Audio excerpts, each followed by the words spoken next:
My great uncle left me a considerable amount of inheritance that would help me a lot, but my entitled family thinks they deserve it more than me, and now I'm bracing for the drama after the will reading.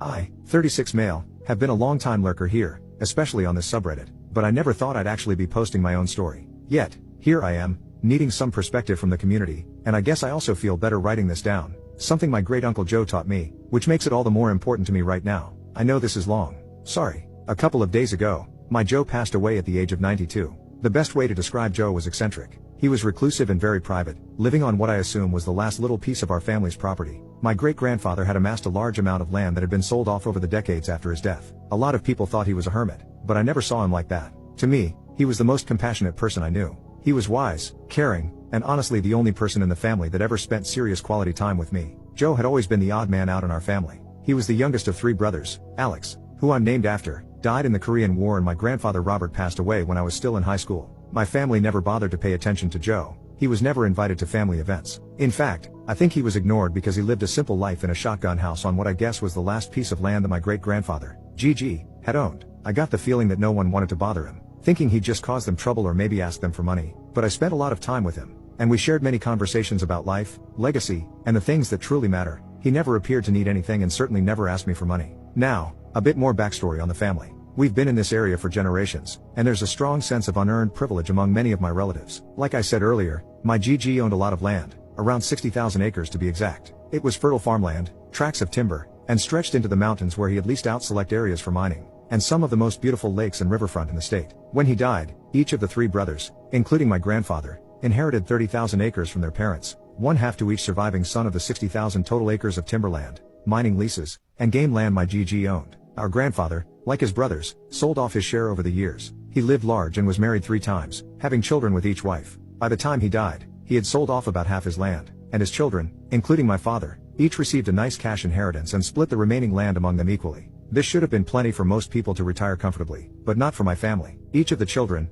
my dad included, then sold off their land to fund their standard of living until finally there was nothing left. There was a lot of resentment among the uncles and aunts, and particularly among the cousins who experienced different upbringings, some of whom had little to no memory of their grandfather and even less knowledge of the legacy my family had been gifted and squandered. Joe was the only one that seemed to care about the family's legacy and wanted to preserve some record of it. He would sit with me for hours telling stories. When I came back from Afghanistan and was slowly recovering from my injuries, he came and saw me every day. He'd share stories and I'd write them down. I've got a heck of a collection to share with my children one day, if I'm ever lucky enough to meet the right lady. From a young age, I was captivated by Joe's stories about his oldest brother, who died in the Korean War. There was an 18-year age difference between them, so they didn't share many adventures, but Joe idolized his brother as a hero. Those stories inspired me deeply, and I was the only one in the family who chose to serve in the military. Joe was my biggest supporter during my service and, later, when I was injured and medically retired before I turned 30. After my recovery, Joe encouraged me to pursue a career that would make a difference. Ultimately, I decided to go back to college and attend law school. The 2 years of law school were a nice distraction from the physical and mental pain I brought back with me from the war, and I ultimately became an attorney advocating for veterans. Now I have a small practice in town and focus most of my efforts on pro bono work. I'm comfortable on the few paying cases I take at a time in my military retirement. I live and work in a cool old space on our town's main street that I lucked into at a super cheap rent. This morning I got a call from my great uncle's attorney, who was also one of his only friends. I know him professionally, and he's a good man. He feeds me the occasional client that's not right for his firm, and we've got a good working relationship. He said that Joe had instructed him to prepare me to be ready to deal with some family drama after his will was read. He said Joe wanted me to know he loved me, that he had confidence that I'd do the right thing, and that he was sorry that I was the only one he could trust to handle things appropriately. Cryptic, right? Well, that was pretty much normal for Joe. Darn, I'm going to miss him, but I guess I already said that. Joe always implied that I was the only one in the family that ever showed him any concern and that he'd never forget it. But we never talked about money or anything else. It wasn't important to either of us. I think Joe made me realize how much more important it was to be a good man than a rich man, and that nothing else ever really mattered. The rest of my family definitely doesn't see it like this. Like I said, Joe was the black sheep because he didn't fit into the mold of privilege and entitlement. Most of the family didn't treat him with the respect he deserved, and they really missed out on getting to know an amazing person.